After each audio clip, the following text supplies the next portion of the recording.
Hola, hoy hablaremos de la NIF El 2. objetivo de esta NIF consiste en especificar la información financiera que ha de incluir una entidad cuando lleve a cabo una transacción con pagos basados en acciones. En concreto, requiere que la entidad refleje en el resultado del periodo y en su posición financiera los efectos de las transacciones con pagos basados en acciones, incluyendo los gastos asociados a las transacciones en las que se concede opciones sobre acciones a los empleados. El alcance va según los tipos de transacciones con pagos basados en acciones, como lo son las transacciones con pagos basados en acciones liquidadas con instrumentos de patrimonio, las liquidadas con efectivo, las transacciones en las que la entidad recibe o adquiere bienes o servicios.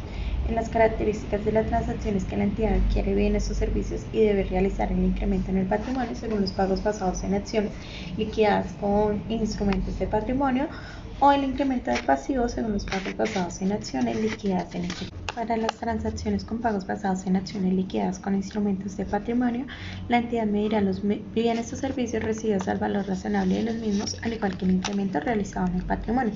Para los casos en los que se dificulte dicha medición, la entidad medirá indirectamente los bienes o servicios recibidos al valor razonable de los instrumentos de patrimonio entregados. Esto tendrá aplicación para los siguientes casos: en transacciones con empleados o con terceros diferentes. Adicional a ello, la norma también nos menciona las transacciones con pagos basados en acciones liquidadas en efectivo. La entidad medirá los bienes y servicios recibidos al valor razonable del pasivo al que se haya incurrido. Desde el momento en que se consolide el pasivo hasta que se liquide, se debe medir el valor razonable del mismo y al final de cada periodo se debe informar con el fin de detectar cualquier cambio en este.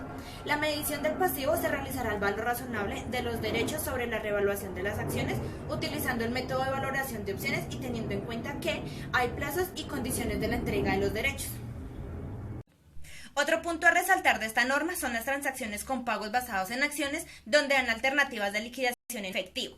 En el caso en que los acuerdos entre las partes permitan que la entidad pueda liquidar la transacción en efectivo mediante instrumentos de patrimonio, ésta realizará dicha liquidación en efectivo si se incurre en un pasivo. En caso contrario, la liquidación será realizada mediante instrumentos de patrimonio.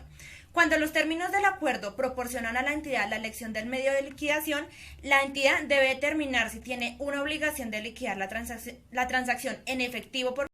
Las transacciones e información a revelar de la NIF 2 son transacciones basadas con pagos en acciones que dan alternativa de liquidación en efectivo, en donde la entidad que recibe los bienes o servicios debe medir por separado en sus estados financieros individuales los bienes y servicios con transacciones liquidadas en efectivo o como instrumentos de patrimonio, teniendo en cuenta la naturaleza del incentivo entregado.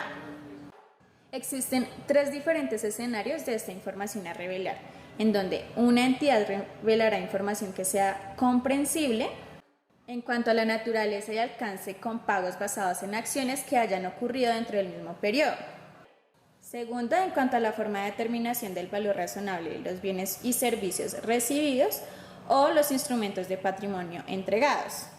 Y tercero, sobre los efectos de las transacciones con pagos basados en acciones sobre el resultado. Un ejemplo de acuerdos de pago basados en acciones que involucran instrumentos de patrimonio propios de una entidad y que deben contabilizarse según esta NIF como liquidadas mediante instrumentos de patrimonio es cuando una entidad concede a sus empleados derechos sobre sus instrumentos de patrimonio, por ejemplo, opciones sobre acciones, y compra por elección propia o por obligación, e instrumentos de patrimonio, es decir, acciones propias, a un tercero para cumplir con sus obligaciones en cuanto a sus empleados.